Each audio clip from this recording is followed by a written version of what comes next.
Stand beside me. We're better as a unit. Ain't enough bullets in a gun to hit us all. As these episodes released during this time of year, it's actually back to school time, and I want to read a quote for you all that I saw on Facebook. It was posted by Kim Downs Norway back in August 3rd, 2024. I don't know if she's the original person of this, but regardless, I think it's very important.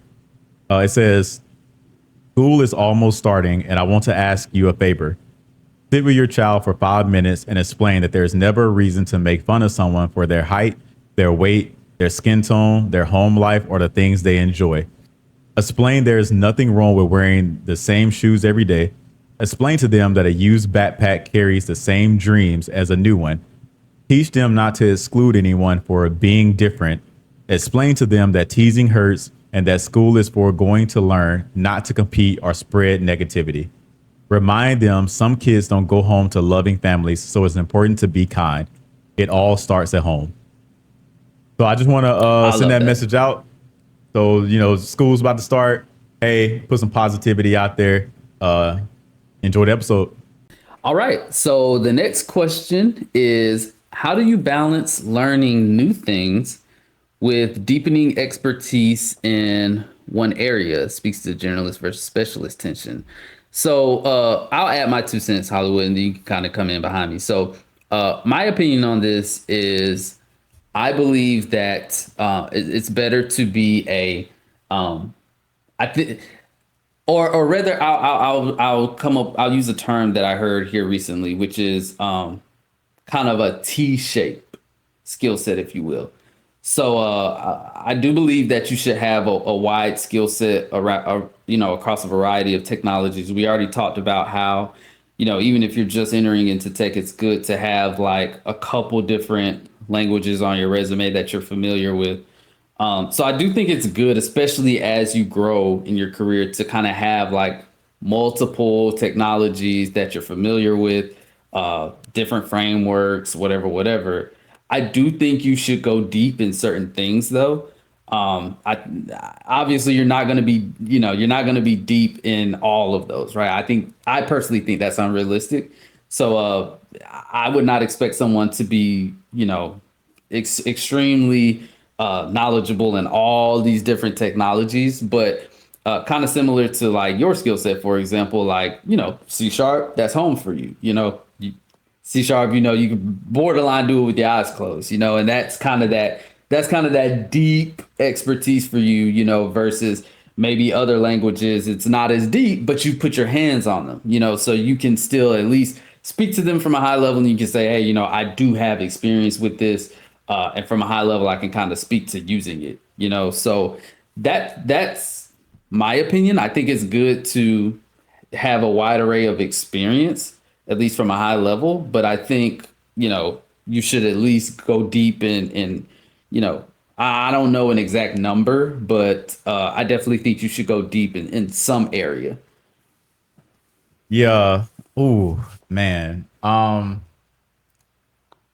I want to disagree, but I really do agree, right? Like, I think having that at least that safe space, that safe language that you can just always fall back to and say, hey, look, I may not know how to do it here, but if we do it here, I feel at home. And you can kind of also use that as a reference point and say, hey, well, if I was going to do this in like C#, let's say I had to do it in Python, but if I was going to do it in C#, this is how I would accomplish it in C#. Is there an equivalent in Python or another language that I can do and use? So I would agree, going deep in, at least one language. I think I was given a quote one time that I am a jack of all trades and master of none. I was actually offended by that quote, by the way, because I was like, no, I know C#. Like, let's not do that. Right. But it was what it was. But yeah, I agree with you. Yeah, and I think maybe when I explain that, maybe I could take it up a level, right? Like I said, like language framework, but maybe instead of looking at it that way, maybe we should say like back end, versus front end development or something like that, right? Like that's true. Maybe there's a wide array, but you're deep in expertise on back end development, and so now we're opening it up and we're saying it's not that you're a deep expert on just C sharp, but you are a deep expert on developing APIs, microservices, whatever. And then on the front end, it's like, well, I'm not an expert in front end, but I put my hands on it, and I do know front end development, and I can speak to, I can speak to front end, but not quite as well as I can speak to back end, but I can still speak to it. Yep. Cool. All right. So let's see here. The next little sub point under latest updates in tech. Have you ever felt behind or overwhelmed by the pace of change in tech, and how did you handle it? I think that's a good one. What do you think, Hollywood? So I would say when I was early in career, let me say that. When I was early in career, I always had that fear that I would always be behind. I always had this thing where it's like, man, if I started with .NET 1.0, right, then, from 1.0 to where they are now 4.8 or whatever, like I would be able to just pick it up as we go and learn it as we go. And so I did early in career, I did feel that way. But one of the things, well, maybe two things actually, that have been true to me is that, technology changes so fast, right? Like React, when I was starting to do JavaScript, React was in its infancy. I think it was at version, I won't say infancy, it was at its version 15 or maybe something like that, right? Where, hooks weren't even a thing, right? And so, now you're learning React and you're learning with everybody else. And then, Vue.js is new, not that I've done it, but Vue.js is new, Next.js is new, Vite.js is new. Before it was Create React App, now it's Vite.js. Things change so much because newer problems need to be solved that fear has kind of went away, because it's like there are some staples, right? Java, C Sharp, C++, those are staples, right? And you can keep learning those and pick up on those. But a lot of things are just new. And so at the end of the day, that new technologies are going to come in, and everybody's going to be new at learning them. So you have that. And then I also believe this. We're all just trying to figure it out as we go. Right. I don't believe there are too many like experts in areas. And I tell my directs all the time, especially like my interns and juniors, like, hey, I sound confident. I sound very confident in what I say. Right. But just so you know, like, I'm not, it's not because like I'm just smart and I know this. It's because I went and did the research. I do a very good job of speaking to what I know. And if I don't know, I'm very, very upfront with them. Like, I don't know the answer to this. That's something I should probably go look up, or something we should probably go look up, or things like that. And so I believe that when people are talking, if they're not talking from a place of knowledge, they're making it up as they go. Right. But we're all trying to figure it out. Right. Like we're building new problems. We're solving some old problems, but we're also building and solving new problems as well. And if the problem hasn't been solved before, we're all trying to figure it out. I completely agree with that.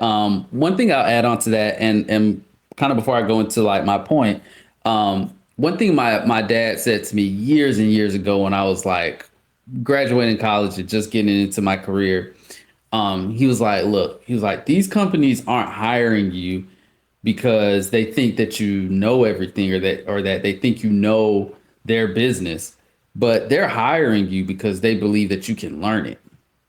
And like that has always stuck with me over the years, and even early in my career, I felt the same way as you, Hollywood, where I was always like trying to stay on top of like the latest and greatest. Right. And don't get me wrong, like to a certain extent, I think you should at least be like somewhere in the modern realm, like, I mean, these days with React, they have like the function components. I will admit, like if someone came to me and was talking about class-based components and they didn't know anything about function components, I might a little bit be like, wow, where have you been? But regardless, like I agree with you.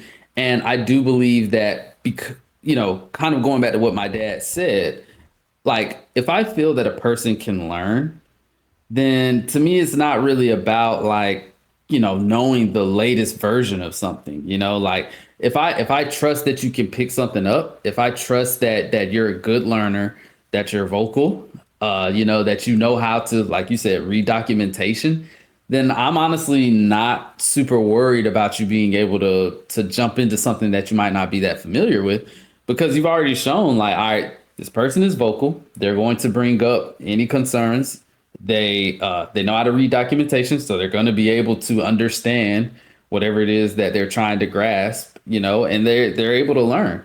So like I can toss them into something and I know that they'll be able to come back with an understanding, what good, bad, or indifferent. I know they're going to come back with something, and then we can have a conversation based on what they come back with. Yep. So I completely agree with you. And I think that ultimately it's just about, can you learn? Yep. I agree. What advice would you give to someone who feels stuck, quotation marks, or unsure of what to learn next? I'll give my 2 cents on that and you can jump in, Hollywood. So I feel like going back to what I was saying before, if you feel stuck, like my knee jerk question is like, why do you feel stuck? Are you at a place, are you in a job, are you working on a project where similar to how I felt when I was working on limbs, do you feel like when you look around, you're like, okay, I don't think this is what I should be learning, do you feel stuck because you're just not picking up whatever it is? Maybe is it a situation where maybe I do think ageism is a thing, and maybe you're coming from a world of maybe older technologies, and there's just a lot newer things, and you're just kind of struggling to pick them up. So I think it kind of just depends on the context of what, how would you go about fixing the situation. I would say to kind of pare down the scope and not go all over the place. For someone that's just getting into tech, if you're in my situation, and once again, I think you have to advocate for yourself and you have to try to find a way to put yourself in position to be in a place where you're learning things that are more relevant to the industry. Another thing I would also suggest is just because that's happening in your work life doesn't mean you can't pick those things up. So that's one thing that me and Hollywood did a lot of. Like, we worked on a lot of side projects together, and Hollywood, you kind of alluded to it earlier in the episode where you talked about like domain driven design, microservices architecture, like the kind of the core principles and foundation of that you learn not even at work, So, and I would say the same applies for me, as a matter of fact, the way that I got my second job, all that stuff I learned was really kind of like outside of work, because a lot of the time I spent at my first job wasn't really doing what I wanted to do. So I would say, even if you're in a position where maybe you're working on something that, you feel stuck, and you're like, man, I don't really know where to go. Like, I would highly encourage that if you can't change your situation at work, like, take some time outside of work to research and understand, like, all right, what's the latest and greatest. Me and Hollywood talked about some resources that we've used. You guys should definitely like try to use those resources we talked about, try to find other resources, hook into those mentors, and find out what you should be learning, and then take some time to really understand those things and get your hands on those things. Hollywood. Yeah, I don't have too much to add here. I can give a just a more straightforward answer. In addition to what you said, I agree with. Find out what's trending, right? Like, if you don't know what to learn next, find out what's trending. And keep trying to validate what you already know. So, for example, when I build React applications, maybe about 5 years ago, I would use Create React App, right? I say, hey, I know this is going to bootstrap a React app. Let me go use it. So recently, maybe in the last few months, I was like, well, let me go build another app, because I was about to build something else. And I was like, what's the best way to bootstrap a React app these days? And it gave me a list of things. Create React App was not on there. It was not on there. It's old. It's deprecated for the most part. What's trending now is, Next.js is still trending. Vite.js is now trending. Using things with TypeScript is now trending. And, you go learn that. So I would say just go find what's trending and go try to learn that. And then also, after you do find what's trending, try to find out what problem it is solving.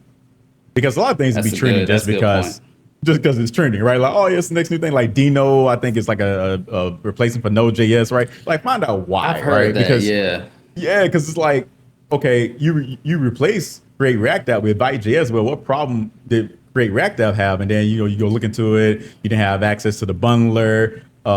It was slow to build. Okay, I can deal with that, right?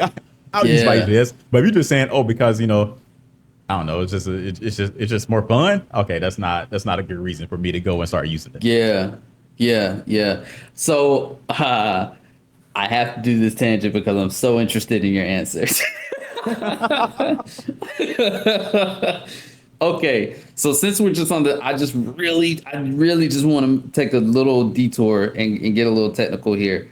Um, do you think a framework like Next.js, when it has something like server actions and routes, do you think that could suffice as a BFF?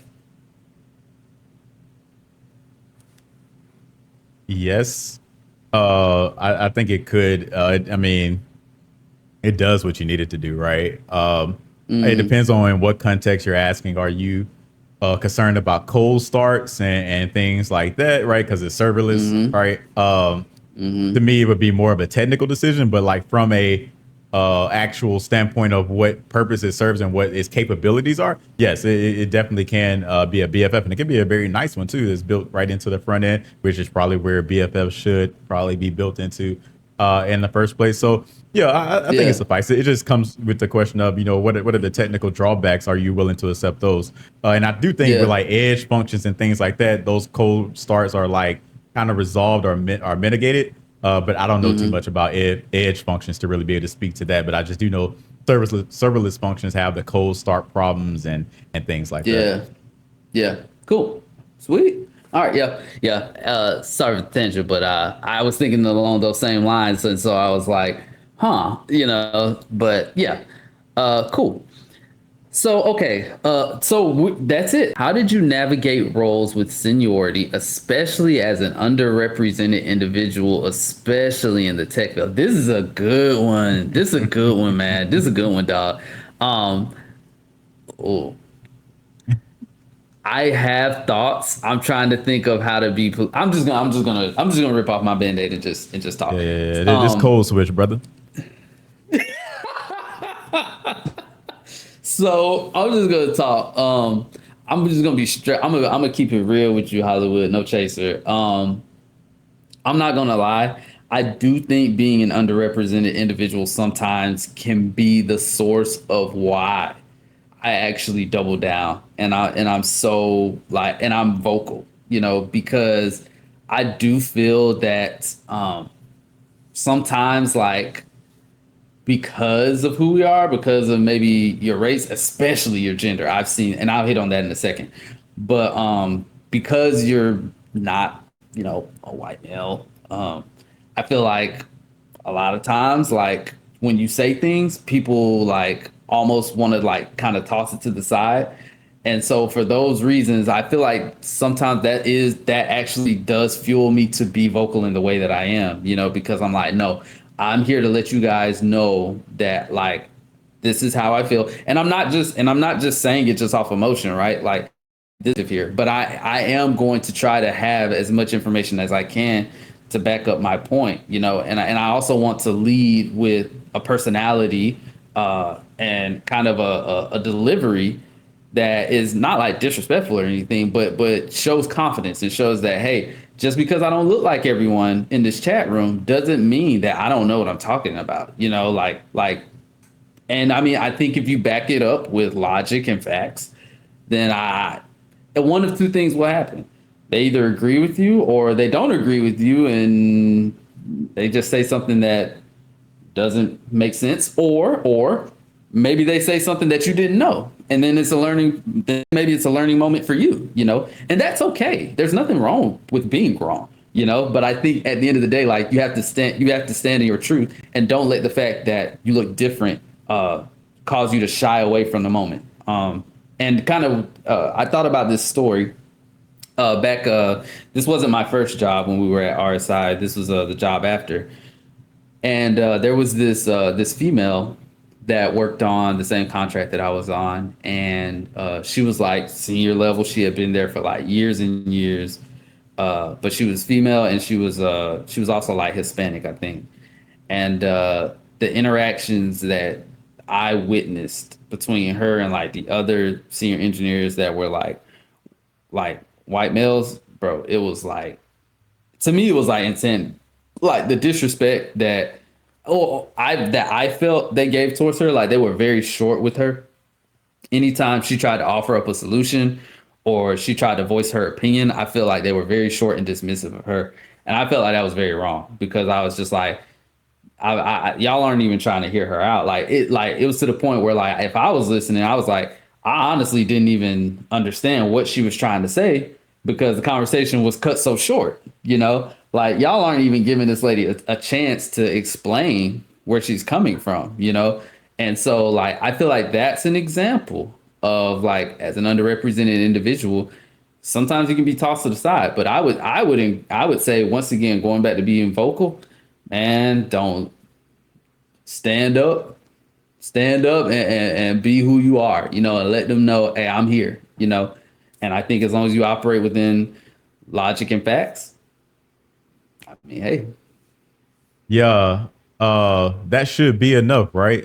Unfortunately, that's just not the case. So, kind of piggybacking on that story about the female, right? I actually experienced this, or not experienced this, but I witnessed this a few times in my current field, where it's like the set the context, right? Women's voices are typically light, right? Like men's voices are typically overpowering for the most Right. part. And so they'll be talking and then a male just comes in, forget the race of the male, just a male in general, right? A male Yeah. comes in, like they just start talking and you can just kind of hear the woman just backing off like, okay, well, you got it. And then in order to be heard, they have to raise their voice. And now they're the loud squeaky wheel now versus, oh no, they're just Yep. trying to be heard because you've interrupted them. No, like, Right. but people don't look at it that way. They look at it, oh, you're loud, you're always complaining. They using some very terrible language, right, to describe these people, Yeah. right?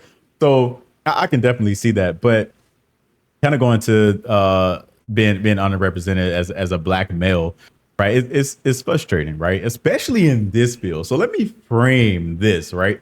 We work for the most part, the majority of the part, in a fact-based field.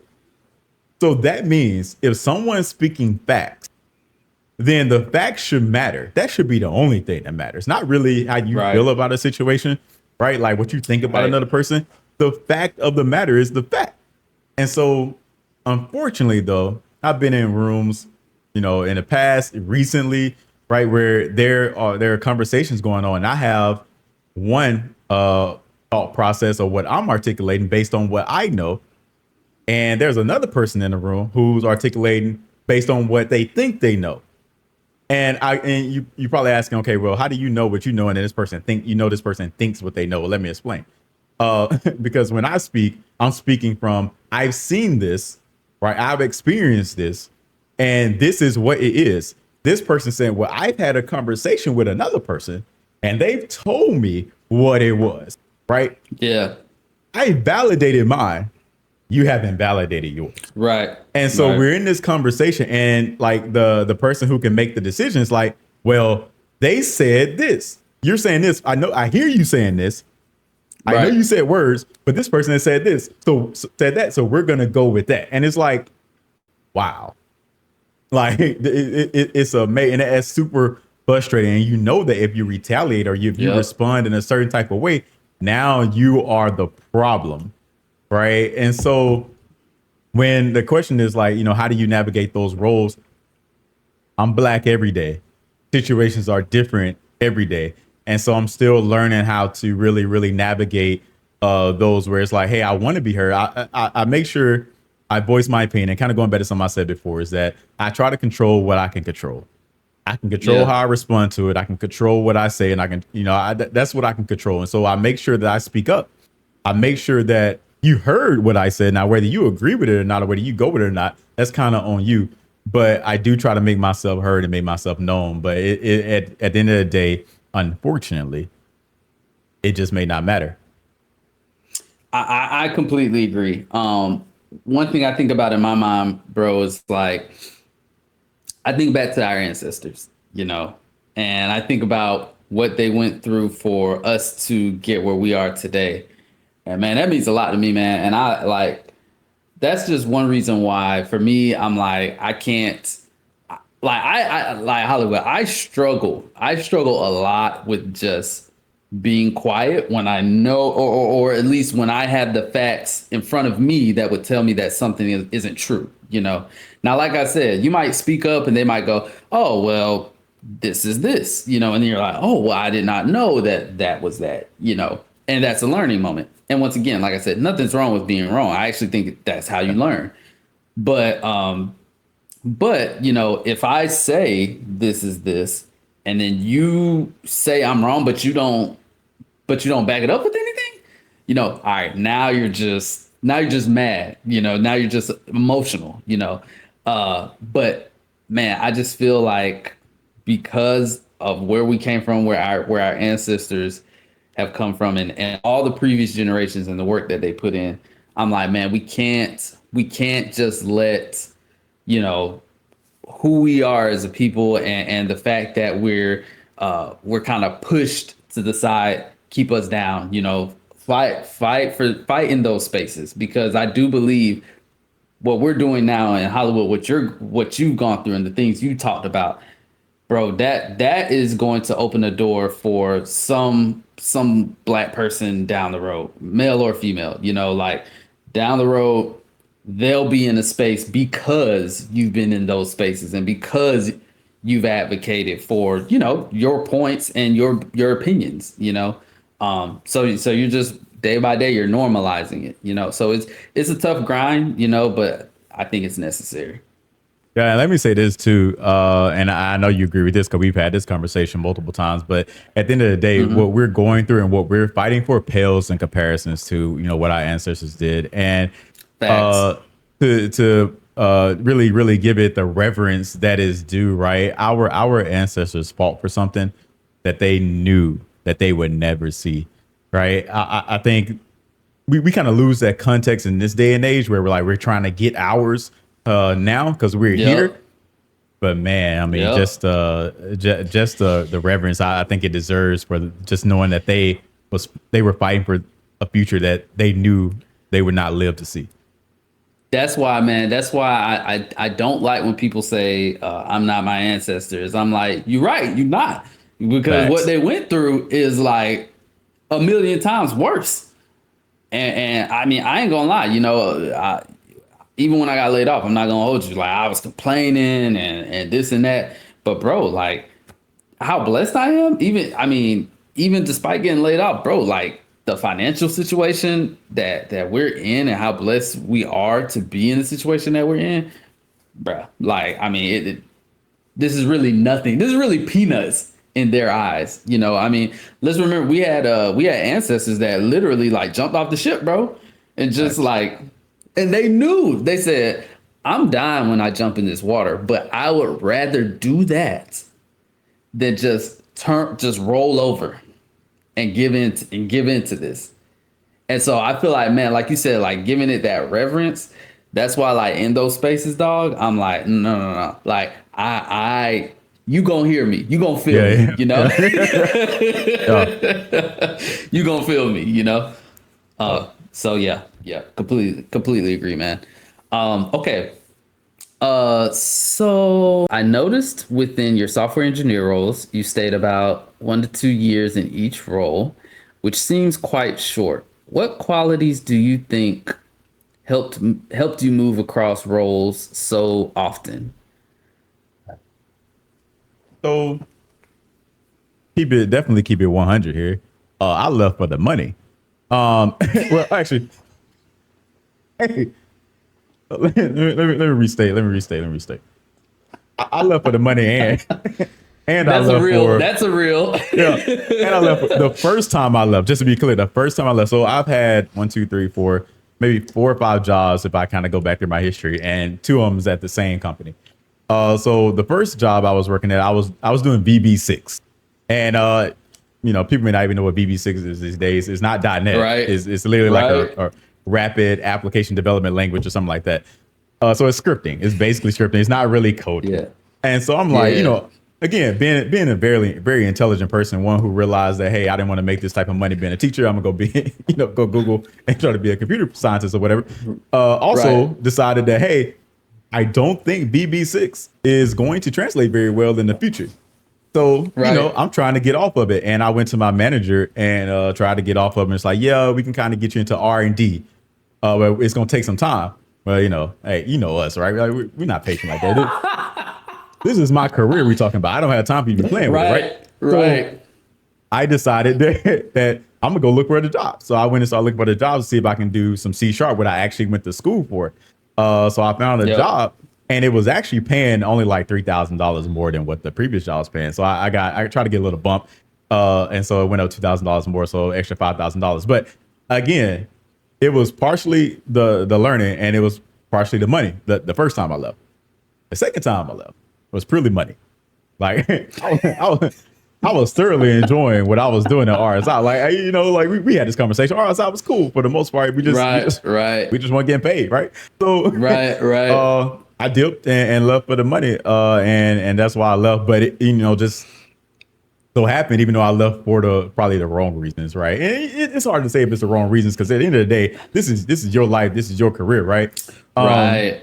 So I got the money, but it also came with experience. Just so happened to come with experience into like front end development, more back end development, seeing how other people did back end development and things like that.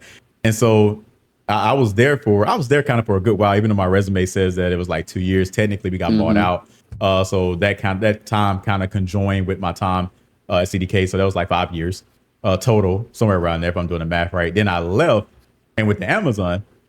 And I went to Amazon because I actually wanted to prove to myself that I could do it. That was one reason. And then the second reason was the money. I went very clear. The money. And I wanted to prove to myself that I could actually do this, right? We talking about fame, right? Like we're not talking about just some small shop in Florida or whatever. We talking about fame, right? So can I go in? Can I succeed at fame? Am I really as good as I think I am? And so I went there, and I was there for almost 2 years, and I did. I actually proved to myself that I can do it. So in the performance ratings, there's like, let's say 1 through 5 on performance ratings, 5 being the highest. I actually achieved a 5.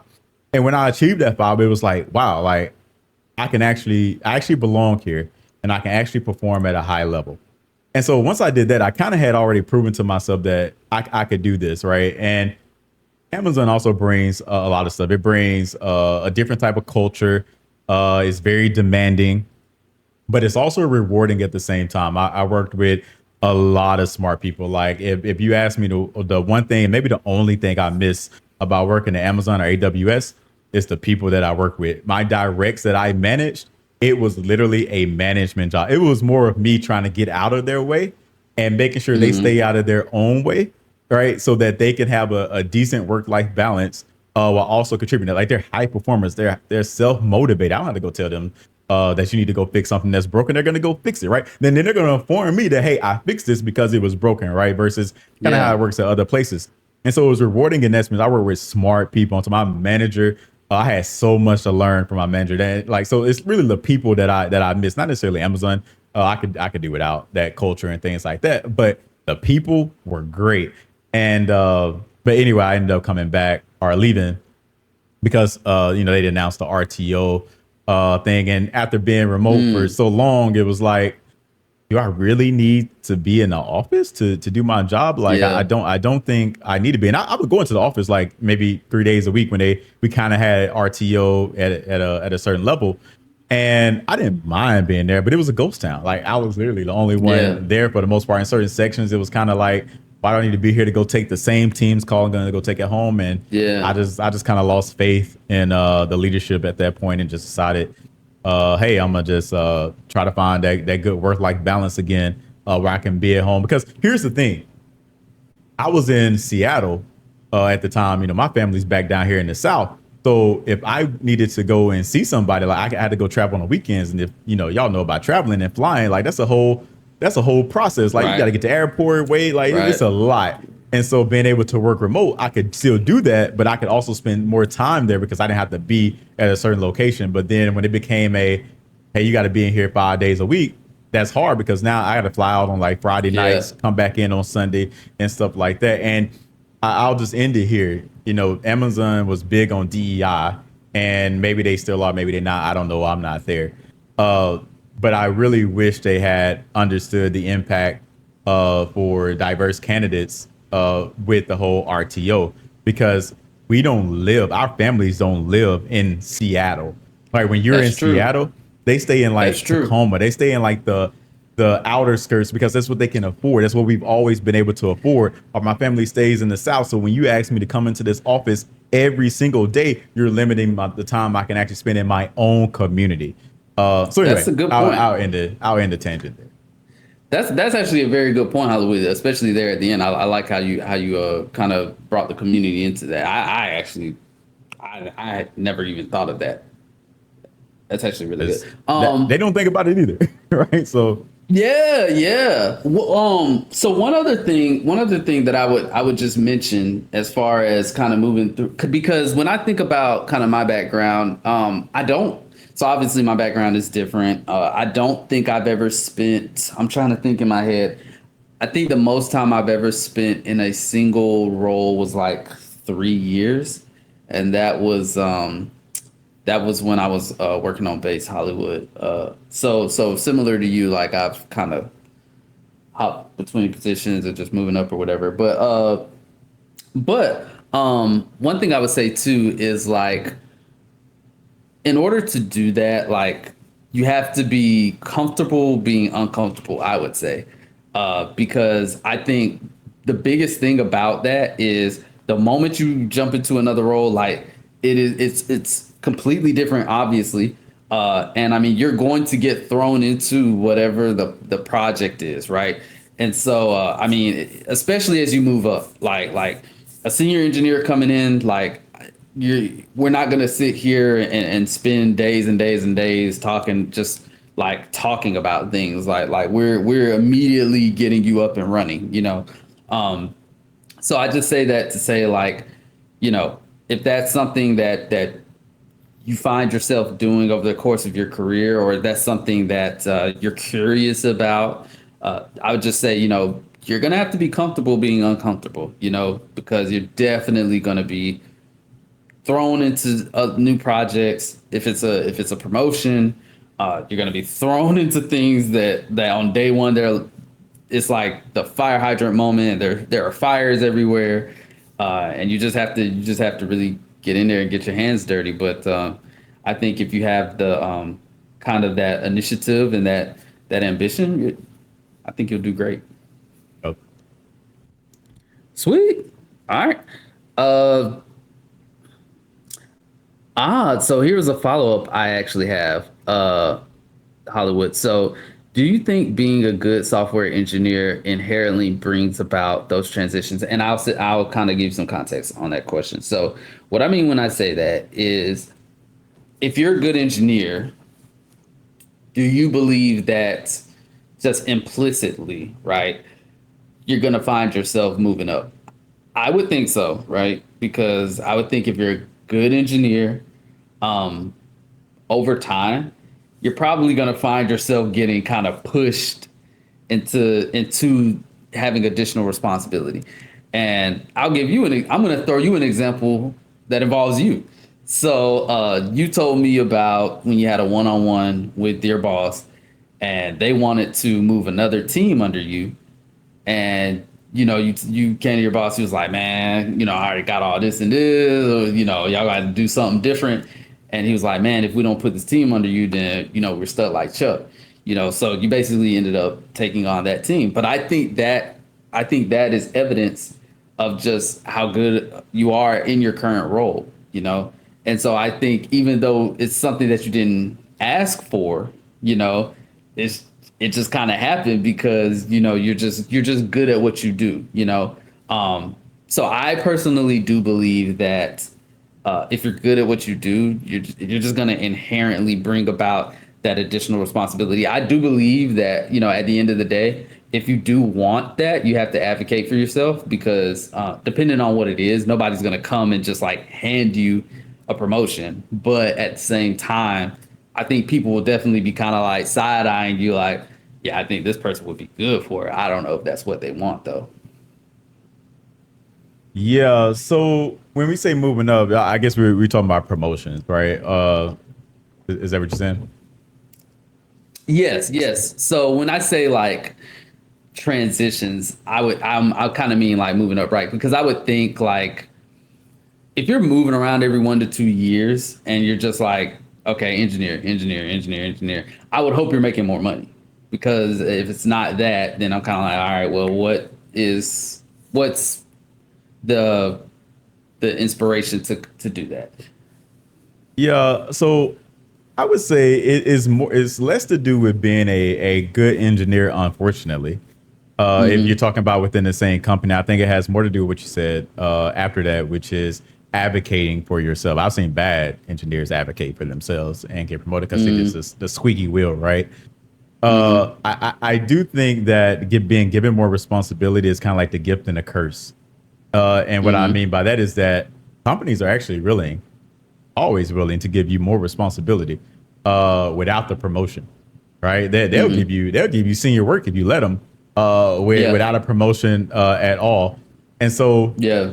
if you were to ask me how do you balance that, right? Like again, speaking up and advocating for yourself, like Trevor said, right? Like you have to have a conversation because if they are coming to you to give you more responsibility, that means that they see the value, or they should mean that they see the value that you bring to the company.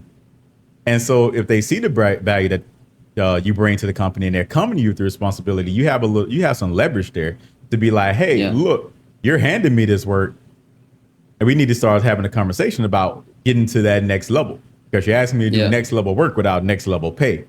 And Yep. you kind of going with Trevor said again about being comfortable, but being uncomfortable. You should be very comfortable with potentially leaving and going and giving yourself that promotion that you likely deserve. And at the end of the day, 9 times out of 10, I don't know the actual statistics, but 9 times out of 10, you need to leave anyway if you really want to make the money that you really want to make because Facts. you will likely never make the money that you deserve by being promoted.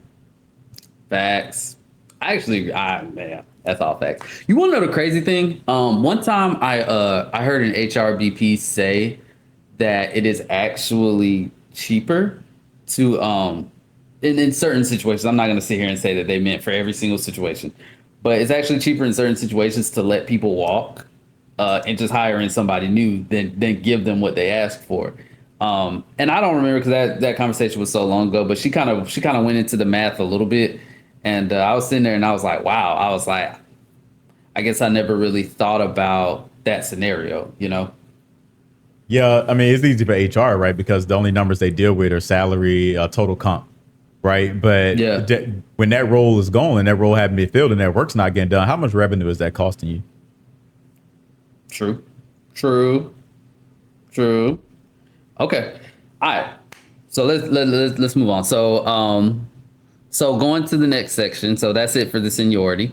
Now this is very specific to your current role, Hollywood. So I'm going to let you take this one. It says from your LinkedIn, I noticed the time when you worked at AWS, then returned to. I don't know if you want to say the company's name that you're currently at, Oh, but CDK. city. All right. It's on my Um, LinkedIn, so okay, yeah, fair, fair. What made you return? yeah, I I kind of think touched you on it already hit on before. this, right? Yeah, Yeah, the pretty return to much though. office. Yeah, return to office. That was Yeah. it. You know, again, kind of going back to what I said before. We can go back rehash that, but basically, just return to office. Like I wanted that work life balance back, and I wanted to be Yeah. able to see family at my Yeah. convenience versus being so far away. So So let me ask you this. Being remote at AWS, you never felt like the workload was too much. too much. I don't know about too much. It was a lot though. Like Mm-hmm. Mm-hmm. it was definitely a lot. It was always learning because everything was always new. Like I was in security at AWS, and so I don't have a security background, so I'm just really just trying to absorb as much information as I can. And so there was always work. There was always things to build and stuff like that. So it was a lot. But I don't know if I would ever say it was too much. Like, I could handle it. But this, at the same time, right? Like, your weekends are short. Yeah, And yeah, yeah. you really value those weekends. And as a manager, I'm always on call, right? Like, I'm the secondary on call Right, versus my right. directs who are, rotating their on call. So Right, yeah. right. Yeah, and that's always been my fear about going like Fang or Mang now, whatever the acronym is these days. Uh that was always my fear was, I didn't want to like feel like I've been like robbed of my work-life balance and at a point where, I'm just like working, working, working, working, working. And so that was always my fear. But cool, cool, cool. That's dope. I was just curious. Okay. So now we have a section here for generational questions. And shout out to Cole. She actually came up with these questions. So these are going to be a little more high level, not as like that, in the weeds technically. So the first one is for non-technical people. Do we think laptops are more of a millennial thing, or do we think Gen Z use them as well? Um, I will say this. I will say this. So going back to the project that I told you that I was involved in, at least one of the guys I know is kind of more closer to like, I don't know what year millennial the ends for the millennials, but if I had to guess, I would say this particular person is Gen Z. And one time we were on a call, and this person made a comment, and they were like, "Oh yeah," they were like, "I gotta pull out this big MacBook that I haven't been on in forever, ever, da da da da da da da." And it did give me pause because I was like, "Wow," I was like, "Are is our laptops becoming more of like a thing that you don't use recreationally, right?" Now, obviously, for people like us, and I would say engineers, you're probably on the laptop all the time. But for like a non-technical person, honestly, like they might not be on the laptop as much these days. I have heard jokes that I've seen like jokes on social media where millennials say that they have to be on a laptop to do certain things like book plane tickets, for example, because that's just what they're used to, and just having a bigger screen and it just feels like it's very important what they're doing. But yeah, I could definitely see how maybe Gen Z doesn't use laptops as much. What do you think? Yeah, I could see that. We're talking about outside of work, recreationally. Yeah, I could see that. I mean, I watch them type on these phones, right? And I type Hmm. maybe 2 words a minute on a phone. They're typing Right, literally whatever the words per minute on a computer on a laptop is for us. They're doing that on the phone, right? right, So right. I could definitely see that. I'm that person. I need a laptop to go book my plane ticket.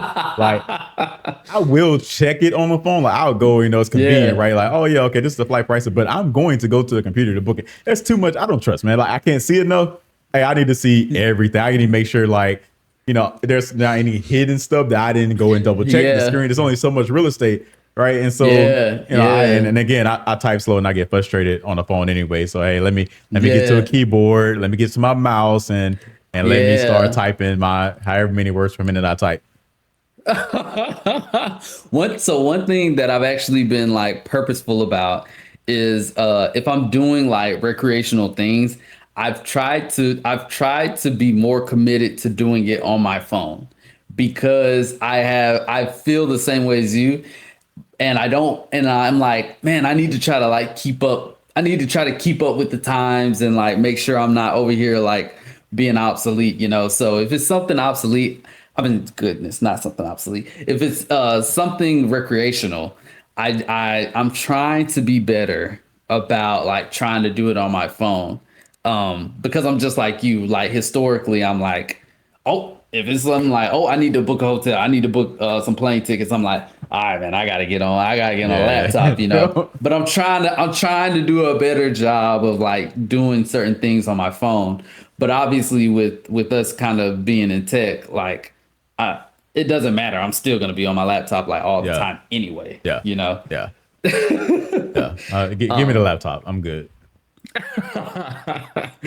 I will say my current laptop is like it's an HP and you can actually like fold it. So like you can kind of like hold it almost like a tablet. But I never do that, honestly, so it kind of defeats the purpose. I would also say too that when you do fold it, it's a little bulky. So like at that point, I'm kind of like, all right, what are we doing here? You know, hey, you try, you live and you learn. So, okay. All right. So the next kind of question along the same lines is, how should a non-technical millennial stay up to date with emerging technical products and trends? So, you know, how do you stay, I guess, kind of similar to me trying to stay more on my phone. How do we keep up with these youngins? Yeah, you asking the wrong person on that one, man. I like. Or is the answer we don't? We don't, right? Like I've seen people do stuff with like TikTok, Instagram, Facebook Reels, and stuff like this. I'm like, how in the world are you doing all this? Man, I joke all the time. I was like, I can build software. I'm actually not very good at using it though. Man, bro, I'd be lost. You want to know what's so crazy, Hollywood, that you say that? Time and time again, like I'll have something, I'll either be in a conversation or someone will like ask me to do something and I'll be like fumbling on my phone or whatever. And they always make this joke. They're like, you're in IT and you don't know how to da da da da. And in my mind, I'm like, I build software. Yeah. I don't fumble around on phones, like those are two completely different things. I was on a call one time with my homeboy and he was like, we just record a call. He started recording the call. I'm sitting here, I'm like, bro, I didn't even know you could do that. I'm like, all right. Yeah. Funny story. My grandma, cause when you're the computer guy, you're the IT guy in the family, right? And hey, set up this Wi-Fi for me. Like, so she'll call me sometimes. She's like having issues with like her tablet, or she's having issues with her phone because trying to be on Facebook and all this other stuff. And I'd be like, hey, you have to call my sister, right? Because she know how to do all this. So she's like, and she's like, Manny. My grandma calls me Manny. She's like, Manny, you know how to do this stuff. I'm like, grandma, you really don't understand. Like, I promise you, I do not. First off, I can't see what you're saying. Right then and there, I'm already frustrated because you're trying to explain something to me and you're not using the words where I can understand it, right? Because facts. Here's the thing. Like, let's just say it's a sign in, right? You're not saying text box. You're not saying email password. You're saying, hey, it's where I put my phone number or my password and a phone number in. What are you talking about? What are you seeing? Where are you asking you this question at? Because I haven't had to put my password into Facebook in a long time. So I have no idea what the login even looks like. So yeah, man, I'm with you on that one, man. Hey, so funny thing, when I'm like, posting like this stuff, most of the time I use, that business, Facebook.com or whatever. But sometimes if I'm like on my phone and I'm on the account and I'm like on IG or something, dog, I be fumbling. Like I be clicking around. I be like, man, I'm trying to find like where this one thing is. And bro, I just be on there like, where? Like, I'm with you. It's so bad. I'm Googling how to use Instagram. I just want other people to know that. Like, I'm like, how do you do this? Like, let's not get started with TikTok. Let's not get started with TikTok. Boy, I downloaded that. Yeah. Hey, y'all can have it. Y'all can have that one. So for our listeners, if you go on TikTok, you probably won't see any content for our account. Figure it out, bro. It's not figured out, man. Hey, no lie, I was like, we should probably post a TikTok, but man, that's gonna take some time. Yeah, real. He's not lying. Hey, I gotta learn that one. Sheesh. Okay. Last one, man. Dealing with imposter syndrome. Have you ever dealt with it, and how did you manage? This is a good one. This is a good one. I'm gonna take this one first, bro. So imposter syndrome, I have absolutely dealt with this. When I was first coming into the industry, kind of going back to me talking about limbs, I definitely felt like, dang, like, okay, did I do so bad in the interview that like I just got stuck on this? You know, like, what was it, me? Getting laid off, like thinking the same thing, like, wow, man, like, was it me? Did I mess up? Like that, like, why me out of all people, you know? So there have been multiple times over the course of my career where I definitely dealt with imposter syndrome and feeling like, wow, like I definitely have had moments where I doubted myself, you know? I think the key to that is like, don't let those moments define you. You know what I'm saying? Like, yeah, first and foremost, like in our last episode, failure is not final. So I would accept that you're probably going to like make mistakes and you're probably going to mess up. Like nobody's perfect. So I think that's the first thing, like admitting that, hey, you know, like there will be times where I mess up. Like I'm not perfect, you know, but I don't think you can let a mistake or a shortcoming like define who you are and how good you are at something. Like I think it's important that in those moments you have to also look at your achievements, you know. And sometimes you have to get fact based with yourself, you know. And me and Hollywood have made these jokes in the past where we've said, well, what is such and such going to say to me? You know, when you look in the system, like you see my name, you know? So I feel like you can always fall back on that, right? Like, I think if you can really, once again, be fact based, be objective and look around and say, well, what have I done? You know, what are my achievements? You know, what are my metrics? Then I think you can, it's hard for you to kind of go against yourself when you look at that and you say, well, I mean, the pros are all this high, and over here on the cons, yeah, I made some mistakes, but they pale in comparison to the wins, you know.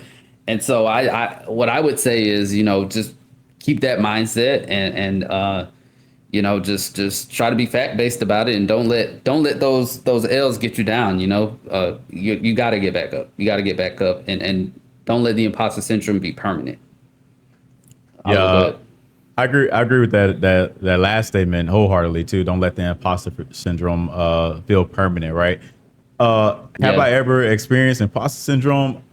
Every time I walk into a room where I don't see anybody that looks like me, that I feel it there, because you naturally don't have anybody that you feel like you can gravitate towards.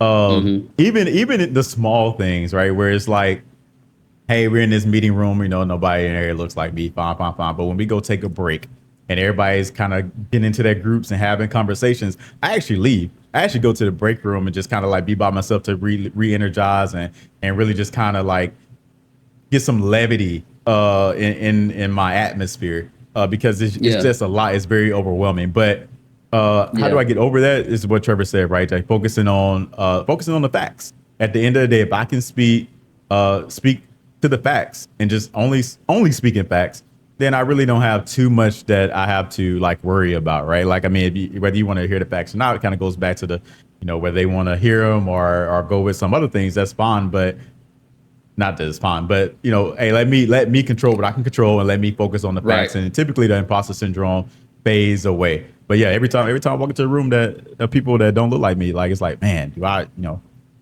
I really belong here? Yeah, absolutely. I completely agree with that. Hollywood. I've seen the powerful fall when the people work together as one. I need you to live or let die. Hold your head